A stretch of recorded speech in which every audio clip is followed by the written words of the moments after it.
নমস্কার বন্ধুরা, সঙ্গীতা রান্নার চ্যানেলে সবাইকে স্বাগত।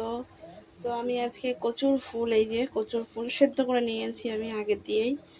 তো সেটা সেদ্ধ করে নিয়েছি, লোটে মাছ দিয়ে করব, সেটা আপনাদেরকে রেসিপিটা শেয়ার করব।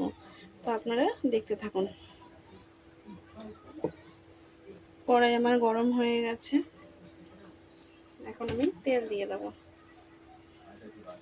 পরিমাণে একটু তেলটা বেশিই লাগবে, কেন যেহেতু মাছ পড়বে এর মধ্যে।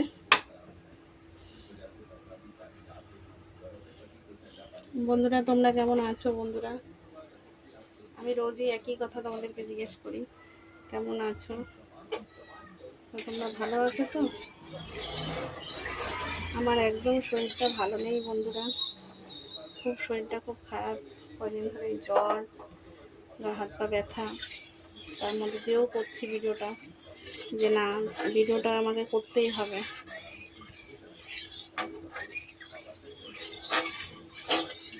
চেষ্টা চালিয়ে যাই, দেখি কি হয়। আমি তো চেষ্টা করেই যাচ্ছি। কালো জিরে দিয়ে দিলাম।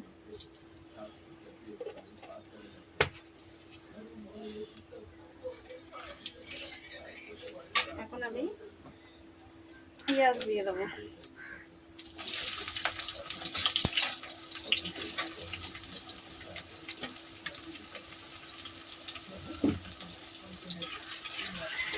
পেঁয়াজটা একটু ভাজা ভাজা হবে। পেঁয়াজটা ভাজা ভাজা হয়ে গেছে, এখন রসুনটা দিয়ে দেবো। রসুনটা দিয়ে একটু ভাজা ভাজা করে নেবো।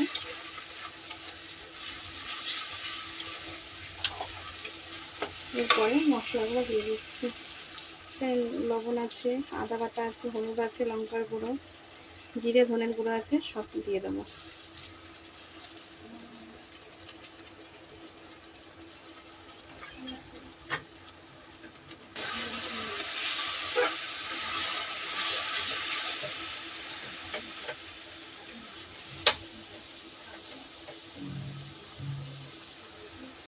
আমি লোটে মাছটা দিয়ে দেবো।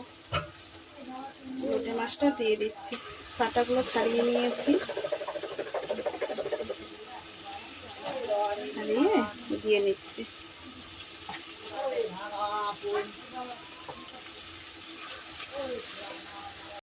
কচুর ফুলগুলো দিয়ে দিচ্ছি। এই কচুর ফুলটাকে দিয়ে অনেকক্ষণ আমাকে নাড়তে হবে।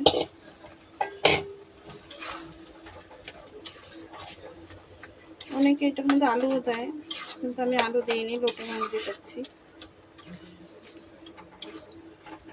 একদিনকে বাড়িতে বানিয়ে দেখো বন্ধুরা, কেমন লাগে খেয়ে দেখো, আমাকে কমেন্টে জানিও।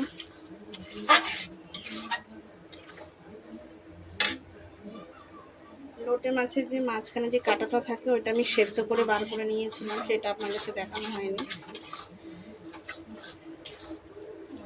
এখন এটাকে অনেক প্রচুর শুকাতে হবে, তারপরে রেডি হবে। দেখতে থাকো বন্ধুরা। আমি ভাজা মশলাটা দিয়ে দিচ্ছি।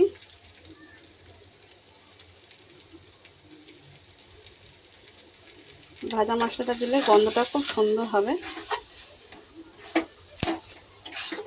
আর অবশ্যই আপনারা কিন্তু এইটার মধ্যে একটু লেবু হোক বা কিছু হোক দেবেন, কিন্তু নাহলে গলায় ধরতে পারে। আমি কিন্তু লেবুর রস দিয়েছি একটু।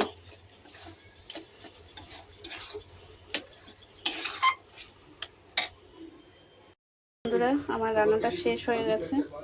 এই যে লোটে মাছ দিয়ে, কচুর ফুল দিয়ে, আর এইটা হচ্ছে ফুলকপি পাতার বাটা করেছি রসুন দিয়ে, আজকে এগুলোই রেসিপি। তো বন্ধুরা, আজকের মতন এখানেই ভিডিওটা শেষ করলাম। সবাই ভালো থেকো।